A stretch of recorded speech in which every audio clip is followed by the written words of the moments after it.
राम राम किसान साथियों अब मानसून शुरू होने वाला है और हम उम्मीद यही रखते हैं कि बहुत ही अच्छा मानसून रहे ताकि हम किसान अच्छी तरीके से अपनी फसल कर सकें और मुनाफा ले सकें। तो साथियों, मानसून में वो कौन सी सब्जियां हैं जो हमें अच्छा खासा मुनाफा देंगी और बारिश के अनुकूल रहें, हमें अच्छा उत्पादन मिले। देखिए किसान साथियों, हमें थोड़ा सा बारिश में कुछ केयर करने की आवश्यकता है और विशेष रूप से हमें खेतों को तैयार करने की आवश्यकता है। सबसे पहले तो हम ऐसे खेतों का चुनाव करें किसान साथियों जहां पे पानी की निकासी की व्यवस्था अच्छी हो, क्योंकि कई बार क्या होता है, अगर बारिश लगातार कई दिनों तक हो जाती है तो हमारे खेतों में पानी भर जाते हैं और इससे फसलों को नुकसान हो सकता है। तो हमें चुनाव करना है ऐसे खेत का जो पानी निकासी की व्यवस्था जहां पे अच्छी हो। अब देखिए, बारिश में जो है 3 तरह की फसलें अपन कर सकते हैं, जैसे कि बेल वाली फसल हो गई और कंद वाली फसलें हो गई और जो डायरेक्ट जो फसलें होती हैं उन्हें हम कर सकते हैं। लेकिन हमें तीनों जो फसलें हैं उनको लगाने के लिए अलग अलग तरीके से हमें खेतों को तैयार करना होता है। तो देखिए, अगर आप बेल वाली फसलें कर रहे हैं बारिश में तो आपको मचान बनाना बेहद ज़रूरी है। इससे ये होगा किसान साथियों कि क्या होता है, जब बारिश होती है तो कई दिनों तक खेत गीले रहते हैं, उससे क्या होता है, पौधों को और फलों को नुकसान हो सकता है। इसलिए हमें, अगर हम बेल वाली फसलें करें तो मचान बनाकर ही करें।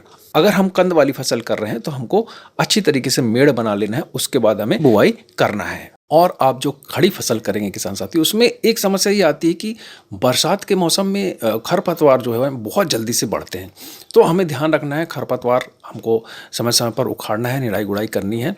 और साथियों, आप ऐसा चुनाव करें खेत का जहाँ पे, जैसे कि मैंने पहले ही कहा, जहाँ पे पानी निकासी की व्यवस्था हो।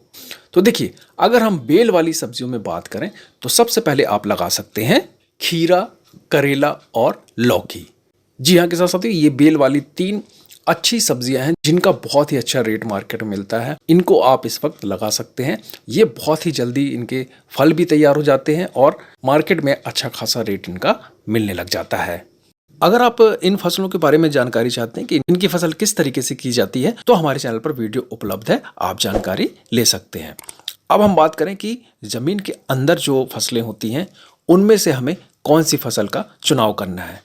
तो देखिए, इसमें आप इस वक्त चुनाव करें मूली की खेती का। जी हाँ किसान साथियों, मूली आप इस वक्त लगा सकते हैं।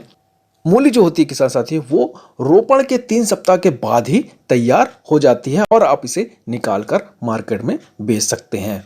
बस ध्यान रखें कि हमें अच्छी तरीके से मेड़ बनाना है और जल निकासी वाली भूमि का ही हमें चयन करना है। इसके बाद अगर हम खड़ी फसलों की बात करें तो आप इसमें लगा सकते हैं हरी मिर्च, बैगन, भिंडी।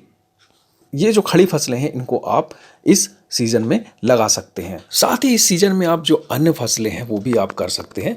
देखिए, इसमें तो वैसे भी धान की खेती होती है, आप चाहें तो गन्ने की खेती कर सकते हैं, कपास की खेती कर सकते हैं, मक्का की खेती कर सकते हैं, बाजरा की खेती कर सकते हैं और दालों की खेती भी इस महीने में होती है, जैसे कि मूंग की खेती होती है। और साथियों, आप चाहें तो तिल की खेती, मूंगफली की खेती, ये भी आप कर सकते हैं। और सब्जियों के बारे में तो मैंने आपको बता ही दिया है कि आप सब्जियां कौन कौन सी लगा सकते हैं। और साथियों, हमने जो भी आपको सब्जियां बताई हैं उनकी फसल किस तरीके से करनी है वो आप हमारे चैनल पर वीडियो देख सकते हैं और अपनी फसल की शुरुआत कर सकते हैं। वीडियो कैसा लगा ज़रूर बताइएगा और एक लाइक ज़रूर कर दीजिएगा किसान साथियों। अगर आप हमारे चैनल पर पहली बार आए हैं तो चैनल को ज़रूर सब्सक्राइब कर लीजिएगा। हम आपके लिए ऐसे ही महत्वपूर्ण वीडियो लेकर आते रहेंगे। आप सभी का बहुत बहुत धन्यवाद।